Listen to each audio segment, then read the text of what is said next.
2022년에 한국의 절대 다수 국민은 정권 교체, 정권 탈환이라는 시대 정신을 구현하기 위해서 특정인을 그 자신의 의도와는 상관없이 살벌한 선거전선으로 불러들였습니다. 우리 국민이 초청을 한 것입니다.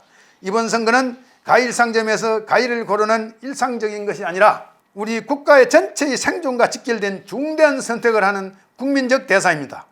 우리 대한민국의 역사적 정통성과 이념적 정당성인 자유민주주의 국가의 존망을 결정하는 죽느냐 사느냐 하는 선택의 기로에 서 있는 것입니다. 자유민주주의는 본질적으로 허약합니다. 공짜는 없습니다. 목숨 걸고 지키지 않으면 조그마한 충격에도 무너집니다. 그래서 자유민주주의를 함께 지킬 수 있는 그런 지도자라야 하는 것입니다.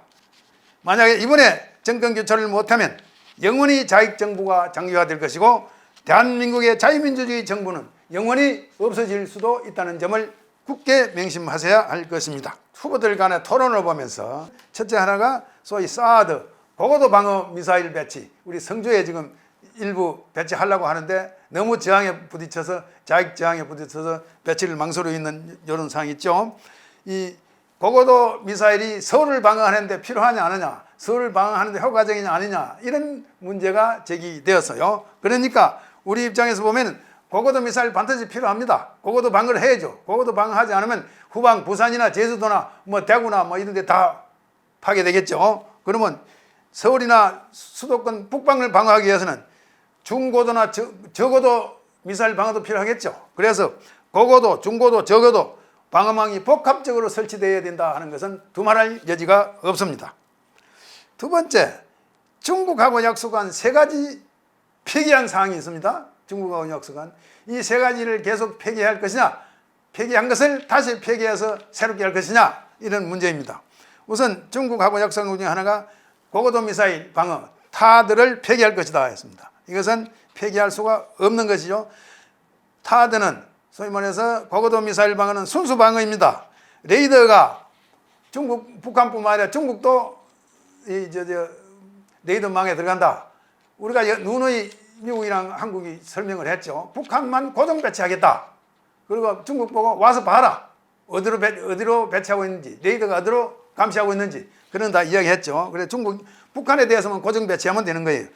그리고 중고도나 저고도 방어하고는 분리해서 배치를 하게 되는 거죠. 그래서 이게 문제가 안 됩니다. 앞으로 이거 꼭 배치해야 합니다. 더 배치해야 합니다. 두 번째는 미국의 MD 방어미사일 체계에 참여하느냐 마느냐 하는 문제인데, 참여해서는 안 된다 하고 중국이 요구하고 우리가 그 약속해 줬죠. 동맹을 강화하기 위해서는 중국이 북한을 지원하는 한, 중국이 계속 군사력을 증가시키는 한 미국 미사일 방어망에 가입이 되어야 합니다. 세 번째 제시한 것이 한미일 안보 협력입니다. 요새 반일하느라고 한미일 안보 협력이 치명적으로 타격받고 있습니다. 실용주의 차원에서, 국가 실리적인 차원에서 과거와 분리해서 한미일 안보면에서와 경제면에서는 반드시 협력이 필요하다는 사항을 강조해서 말씀드립니다. 다음에 한미동맹. 지금 여당의 특정 후보도 포괄적 동맹이다. 제가 보기에는 포괄적이라는 말이 무슨 말인지 모르면서 쓰는 것 같아요. 포괄적 동맹이 되려면 중국하고 폐기하겠다고 약속한 이 고고도 미사일이나 미국의 미사일 방어망에 들어가는 거라든지 한미일 안보 협력을 강화하는 거라든지 이런 걸 해야 포괄적 안보 협력이 되는 거지. 이런 걸 않겠다고 그러면서 미국과 포괄적 안보 협력을 하겠다. 논리적으로도 모순이고 내용적으로도 모순이 되는 것입니다. 그래서 앞으로의 한미 안보 협력은 그동안 전진적으로 협력을 추구해야 되는데, 그동안 우리가 혈맹으로 출발해서 전략적인 동맹입니다. 앞으로는 이 전략적 동맹의 틀 내에서 핵 공유 동맹도 해야 되고, 또 가치 동맹도 해야 되고, 과학기술 동맹도 해야 되고, 반체제 동맹, 에너지 동맹, 자유민주 통일 동맹도 진행해야 합니다. 뿐만 아니라 과학기술 중에서 반도체 동맹, 무슨 저희 플랫폼 동맹, 이런 것도 다 해야 된다고 볼 수 있겠습니다. 그러니까 올코트 동맹, 모든 것을 총괄하는 동맹을 발전시켜 나가면 한국은 주변 나라들의 지정학적 위협을 훨씬 더 덜면서 살 수 있을 것입니다. 다음에 중요한 사항이 선제 타격의 문제입니다.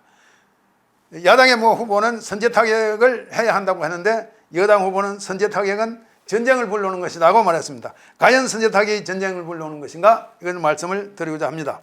우리가 먼저 타격하는 방법으로 세 가지가 있습니다. 기습 타격하고, 영어로 기습을 서프라이즈라고 그래요. 기습 타격하고, 예방 타격하고, 영어로 예방 타격을 프리벤티브 스트라이크라고 그래요. 프리벤티브 스트라이크, 예방 타격하고, 또 하나가 바로 선제 타격입니다. 선제 타격은 프리엠티브 스트라이크, 영어로는 다 틀려요 말이. 프리엠티브 스트라이크 이렇게 되어 있습니다.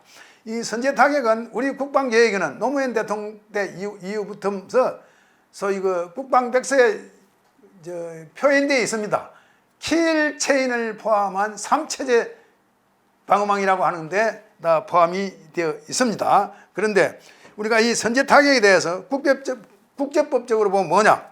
선제는 국제법적으로 합법적인 자위권 행위입니다. 우리 국내법의 형사법에 강도가 들어왔을 적에 강도가 칼을 휘두르거나 총을 휘두르거나 할 때 그 집에 살던 사람이 동작 빠르게 먼저 강도를 제압했으면 이것은 정당방위가 되는 것입니다. 그런데 이 예방 타격인 경우에는 한참 먼저 하는 것이기 때문에 예방 타격은 강도가 칼을 빼지도 않고 총도 빼지 아니하였는데 미리 집 주인이 무서워가지고 나중에 당할까 봐서 미리 강도를 처단하면 이것은 예방 타격이 되어서 이것은 불법이 되는 것입니다. 그러니까 우리가 전쟁을 예방하는 것하고 예방 타격하는 것하고 혼돈하면 안 돼요.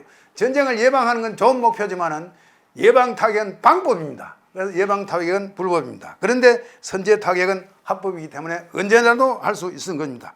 그럼 기술적으로 어떤 문제가 있느냐? 선제 타격은 상대방보다 약간 먼저, 다시 말하면 상대방이 전쟁에 들어와서 병력을 전개하고 있거나 폭격을 하기 위해서 항공기를 띄우는 순간에 있거나 또는 미사일을 발사하기 위해서 미사일 기지에 소위 점화를 할 순간에 있거나 이럴 적에 우리가 먼저 타격하면은 이것은 선제 타격이 되어서 정당한 방위 타격이 되는 것입니다. 아니면 또 동시에 하는 것, 이것도 선제 타격이 되는 것입니다. 우리 기술이 더 좋고 우리가 날아가는 속도가 더 빠르면 우리가 동시에 타격해도 적을 먼저 제압할 수 있겠죠. 그래서 선제 타격은 반드시 우리가 택해야 되는 전략적 대안이다 이렇게 말씀드릴 수가 있는데, 그러면 선제 타격하면 평시에 전쟁을 유배하느냐? 전쟁을 방어하는 평시의 대책이 억제입니다. 억제는 무엇으로 이루어지느냐? 전략적 안정을 통해서 이루어지는 겁니다. 전략적 안정이 두 가지로 이루어집니다. 하나는 소위 그 공포의 균형이라고 하는 것, 상대방에 대해서 공갈 협박하는 것, 이걸 통해서 안정됩니다. 다른 하나는 뭐냐? 소위 그 상대방에게 너희가 이런저런 잘못된 행위를 하면 우리가 이런저런 방위를 하겠다고 신호를 보내는 그런 행위로 되는 것입니다. 선제 타격을 하겠다는 신호를 보내면 만약 너희가 우리는 어떠한 경우를 선제 타격으로 삼겠다 하는 말을 상대방에게 전할 수가 있습니다. 그 뭐냐면 너희가 미사일을 점화시키려고 하는 동작을 취하거나 너희가 전방에서 직결지로부터 병력을 전개시키려고 하거나 또는 너희가 이 항공기를 띄우려고 하거나 이거는 연습인가 훈련인가 상관없이 전쟁을 개시하는 것으로 우리는 인정하겠다. 그렇게 신호를 보내고 우리가 선제 타격할 수 있는 것입니다. 따라서 선제 타격은 전략적 안정을 파괴하는 것이 아니라 전략적 안정을 효과적으로 돕는 것이기 때문에 억제 효과적입니다. 그래서 선제 타격은 평화에 오히려 기여하는 그런 방위적 방법이 된다. 그런 말씀입니다. 박정희 대통령이 말씀드렸던 것처럼 특히 적이 제멋대로 함부로 망나니 짓으로 위협을 할 적에는 선제 타격이 더 안정을 위한 효과가 있습니다. 박 대통령이 말씀하신 것처럼 미친 개에게는 멍둥이가 약이다. 이 말이 통하는 것입니다. 그러니까 현재 지금 30일도 채 남지 않은 대통령 선거에서 이제 우리가 선거를 통해서 자유민주주의 국가를 되찾지 아니하면 다시는 기회가 없어질는지 모릅니다. 영원히 사회주의 공산주의 체제로 국민이 팽개쳐질 수가 있습니다.